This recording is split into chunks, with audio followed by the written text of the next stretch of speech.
Hello and welcome to another episode of Enter the Nerdosphere, the official podcast for the Nerdosphere. I am Clayton Presson, one of your hosts. I am joined, as always and forever, by my brother, Corbin. Hello. We are here today to talk about another topic. A topic we have talked about kind of before, but there's new information that we need to discuss.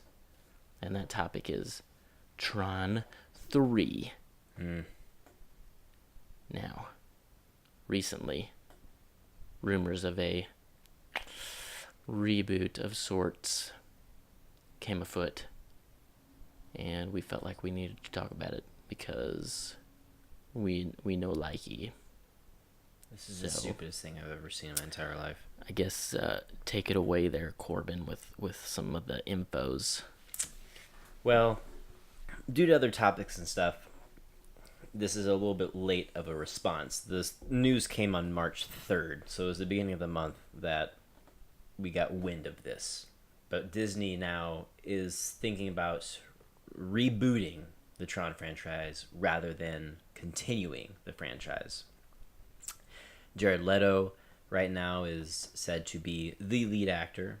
Some of the things to take away is that Jared Leto was always meant to be in the third Tron, and he was playing a program named Ares. And right now they're circling around the idea of who could this character of Ares be, and how could the movie revolve around him, and not really now have anything to do with the Flynn legacy and Tron himself. There is no writer attached to this film at all. It's still in an exploratory phase. There's no director set, which is sad because Joseph Krasinski, who did Tron Legacy, I thought did a fantastic job and has been sitting and been game to do the third Tron whenever Disney had decided to do it. Mm-hmm. What's also interesting is literally, if you go back and actually track our Nerdosphere News Weeks, the week before this hit, he was asked on a panel what's going on with Tron 3, and he said to the best of his knowledge was that there was still some sort of interest. They were just waiting for some executive high up to say, do it. That everyone has been on board. Garrett Hedlund's been on board. Olivia Wilde's on board. He's on board. And then a week later, it's like the rug gets pulled from beneath all of us and says, well, you're not really going to get the Tron that you've been waiting for. Yeah. Something, I guess, when I was looking at the names attached to the movie, Jared Leto is executive producing it with someone that he's produced a lot of movies with in the past named Emma Ludbrook. But one name that is attached to it is Justin Springer, who co-produced Tron Legacy and then executive produced the movie Oblivion that Tom Cruise was the lead in. And that was the movie that Joseph Krasinski directed after Tron Legacy. So the fact that Justin Springer is involved in the project could mean that maybe Joseph is going to come back to the project. But is that enough? Yeah. Like, I like his style and I like his vision, but at the end of the day, is that enough to give us the Tron that we want? Because is it at its core a Tron movie? Which I think is what, despite our frustrations and probably things we're going to talk about as to why it's dumb to not even pursue the main source, is this at its core a Tron film? I think not, because Tron, as it's been established in both movies that we have so far, is about the Flynns. It's about Sam Flynn, and it's about his dad. And Tron is kind of like the hero on the side, you know what I mean?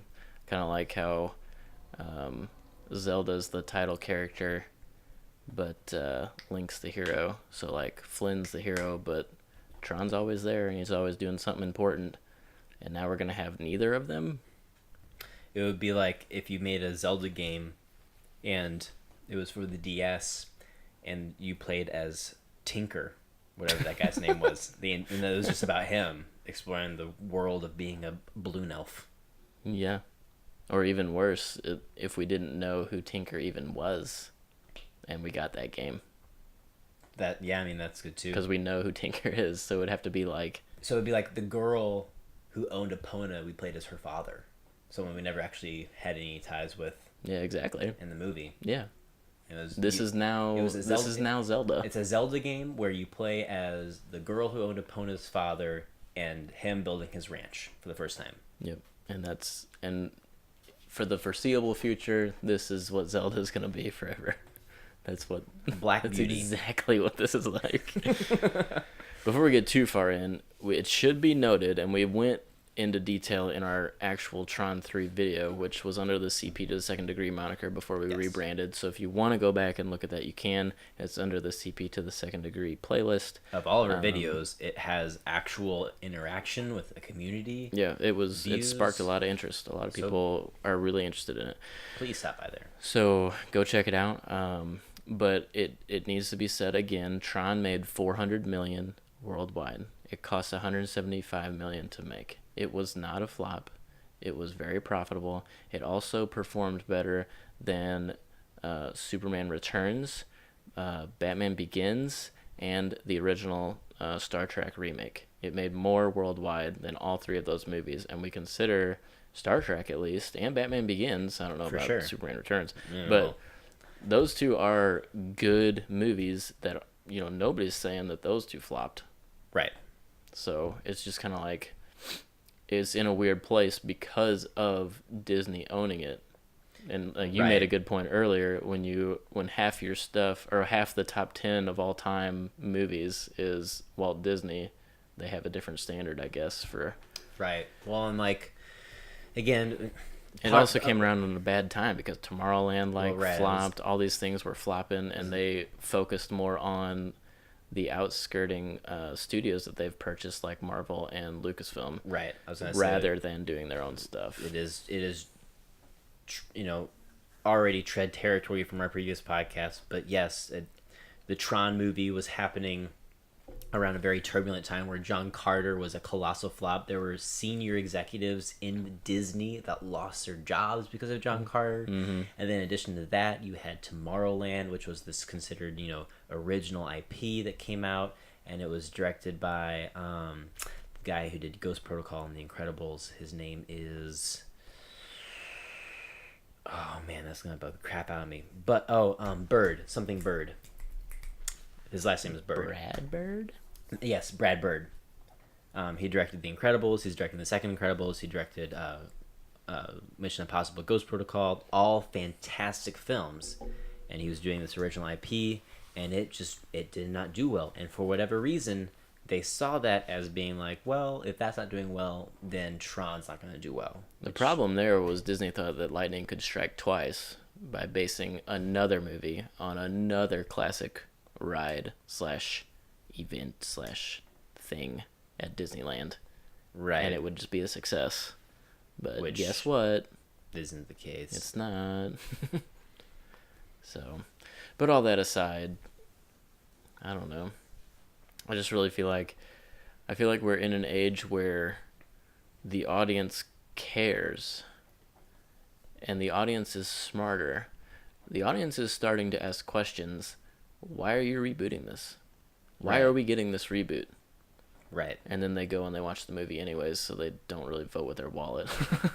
Right. But I guess what I see happen. Okay, so when I see this news and I'm paying attention to people commenting on threads and stuff, if Disney thinks that Tron is not profitable enough for them, their idea is to reboot the franchise in a way where it's going to piss off the only fans that are in existence of the franchise. You were literally alienating the people who spent and helped you get the $400 million of the film. Because I agree with you, but I think that they know that no matter how pissed off nerd culture gets, they're still going to go watch the movie.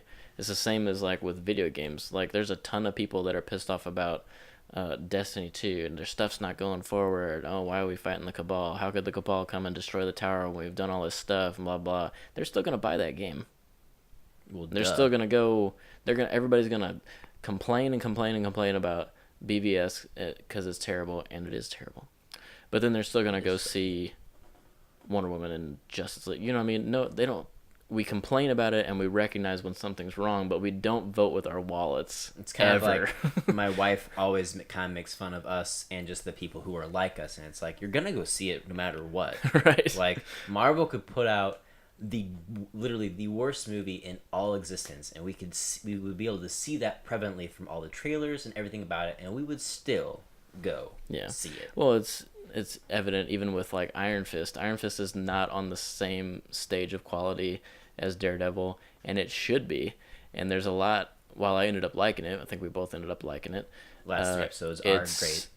It's not what it should have been, and it's not going to stop me from watching anymore. If I had any sort of self-respect, I would have stopped after the 4th episode, because who's got time to waste that many hours in a day? Everybody does, and clearly I do, because I finished the show, and I mean, like I said, the last 2 episodes definitely make up for the first 3 episodes, but it was a struggle, and it very much was not quality, and it was unimpressive. It wasn't worth my time. Yeah.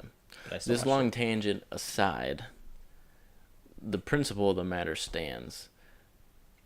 We care about the story.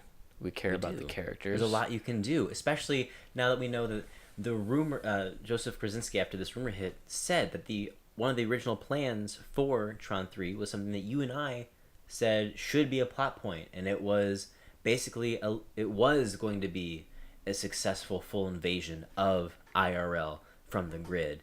And what does it mean when you have programs now entering, the real world, and if users in the grid have these certain abilities, is that the reverse for programs? Like, there's a lot of interesting things that you can explore there. Yeah. Not even just to mention, just in a reboot-esque fashion, the internet and things that aren't on an isolated server. Like, what does the grid look like beyond the grid that we know? There was so much that you can just explore. What would the master program be like if he was in the internet?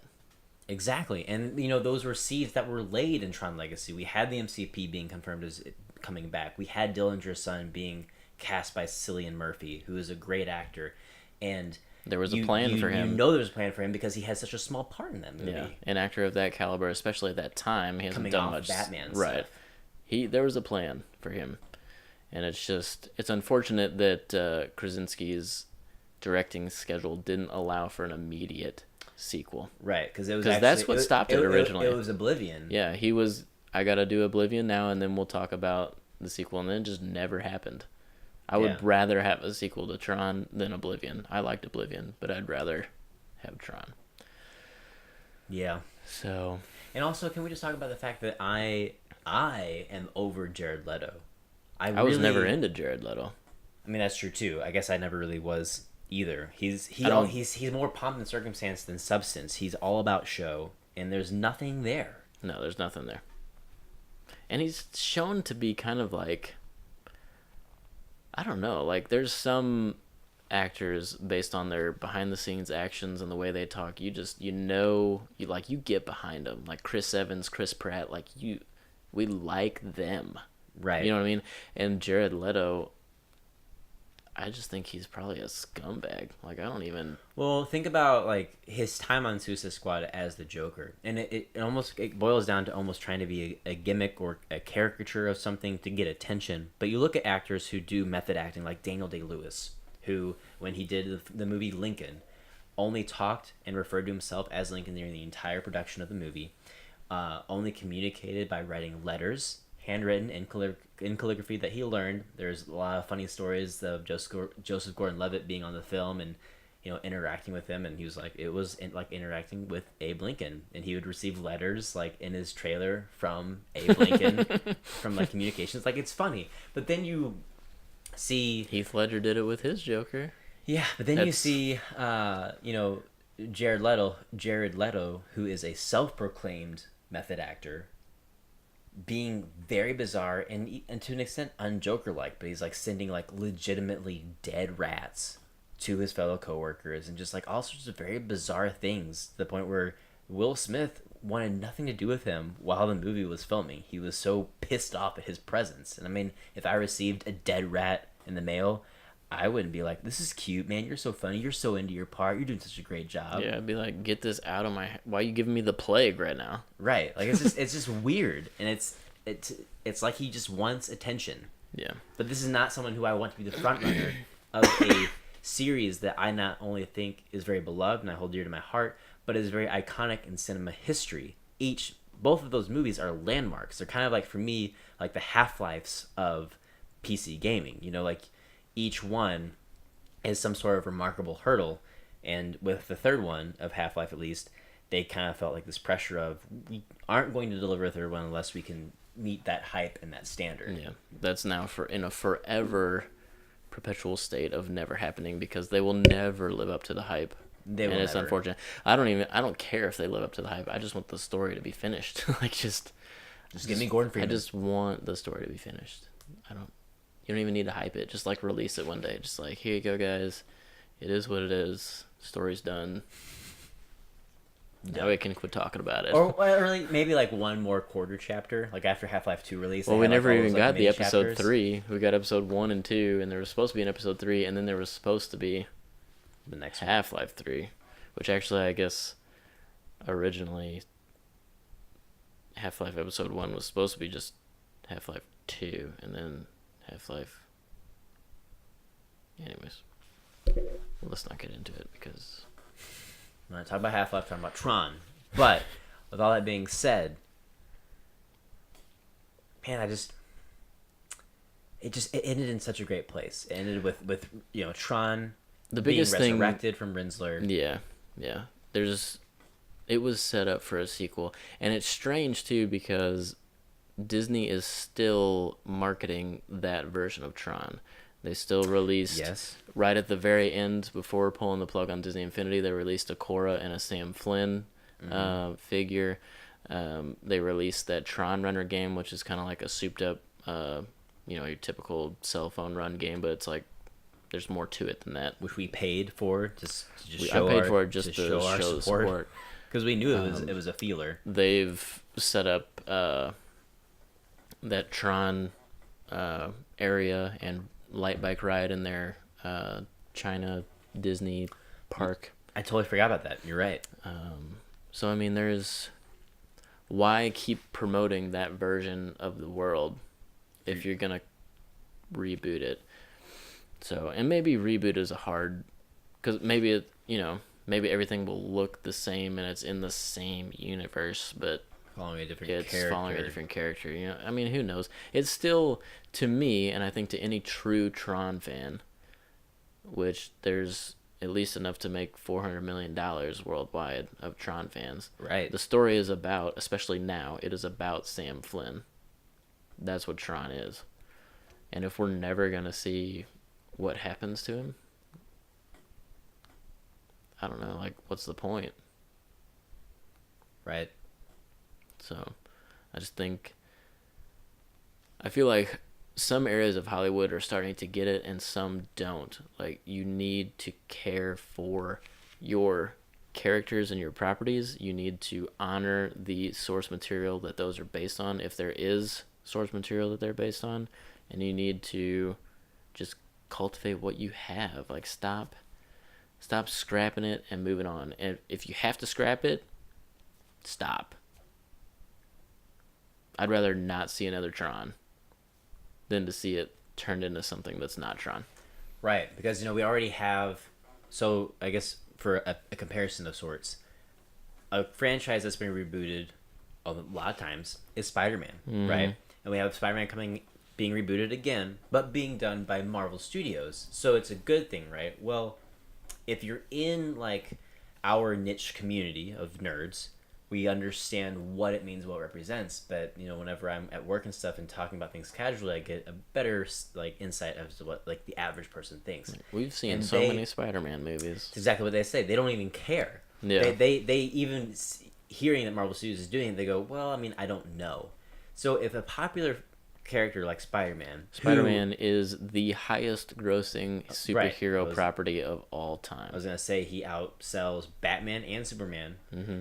If a character like that is generating that sort of attitude, especially when Marvel Studios are the ones making the film, what does that mean for a property like Tron, where the sequel, came out to an 80s film? People were like, well, I mean, like, what is this? and then you're gonna reboot it. Like I just feel like it's gonna be like the Spider-Man but tenfold, because again, Spider-Man has so much love for it that I think that we allow ourselves extra forgiveness for being like beaten with it, with reboot after reboot. But with Tron, it would be much quicker to the I really don't give a I don't care. I'm kind of thinking of it like this because I think more people may be able to relate with this property. Let's say they release a sequel to Back to the Future that is awesome. It perfectly continues the story. Everybody loves it. It makes money. Then it goes on hiatus for 6 years. And then you hear, we're going to make another Back to the Future movie, but we're not going to focus on Marty and Doc Brown. We're going to focus on this dude that was supposed to be in this movie's original script as a main character alongside these guys, but now it's going to be the main character, and we're just going to see what he does. Yeah. So maybe that'll relate to some more people a little bit better. That's what we're talking about. It's ridiculous. Stop it. Stop rebooting everything. Or have like an Indiana Jones film where we follow the guy with the fez who like helps him in a couple of the films. But see, who plays Gimli. But even then we know him. That's an established character. You're right. That's not. Even then we know him. That's not a good enough example. No, it's not. It'd be. I guess what we've said is good enough, but I'm trying to continuously make even more examples to relate to different people. But I mean, yeah, it's so I guess for me the crux of the problem is that not only did Tron Legacy prove itself to be a success and deserve more attention, but this movie is just in its identity not Tron. Yeah. It's not. We'll have to keep following it and see how it shakes out, and we'll go from there. But you heard it here. We don't think this should happen. We're over Jared Leto, and we just want a proper sequel. If you're not going to do a proper sequel, just don't do it. Just don't do it. Just don't. Because they're not going to... They're going to reboot this, and they think they're going to have a Pirates of the Caribbean or a Star Wars profit, and they're not going to. Even with a proper sequel, it's not going to happen. They're not going to make that kind of money. They'll make a profit. They're not going to make that kind of money. No. And they think by rebooting it, they're going to make that kind of money. And it's not going to happen. And that's the biggest problem with Hollywood right now is... Just be okay with Just be okay with making money. Just be okay with making money. Be okay with making money. Let the Avenger films make the billions. Yeah. Like, be okay with the profit. There's so much... Because we talked about... We went over the percentage. The budget of Tron Legacy was less than the Pirates films. And it has, like, we talked about, like... In that episode, we compare, yeah. I think it made more profit than one of the Pirates, at least. I can't remember, but you can go back and check out that episode if you want. I will say, I was gonna say one more time. You know, if you're with I'll us link right it now, down in the description. Watch that video. Granted, our format back then was different. We did the Nerdosphere News Week basically and the topic of the show together. So if you're going to watch the episode, I probably would recommend you fast forward to about halfway through, because it is like an hour and some odd minutes, and it was pretty much evenly divided between half hour of news and half hour of topic, and you would be listening to really old news. Year-old news. So that's why we do it this way now, so that you can go back and watch old topics and not have to listen to year-old news. Exactly. Maybe we should just re-edit it somehow. I don't know, but it's too late for that. It's too late for that. But I think it's worth your time. We talk about what we think the franchise could have gone. And, listen to that and come back here and comment. Like, do you agree that stop the reboot? Did you like where we thought it should go? Yeah. Where do you think it should go? I want to hear from you guys. Do you want another Tron movie if it means following somebody else? Do you want another Tron movie at all? Do you want a proper Tron sequel? Let us know. In the comments below.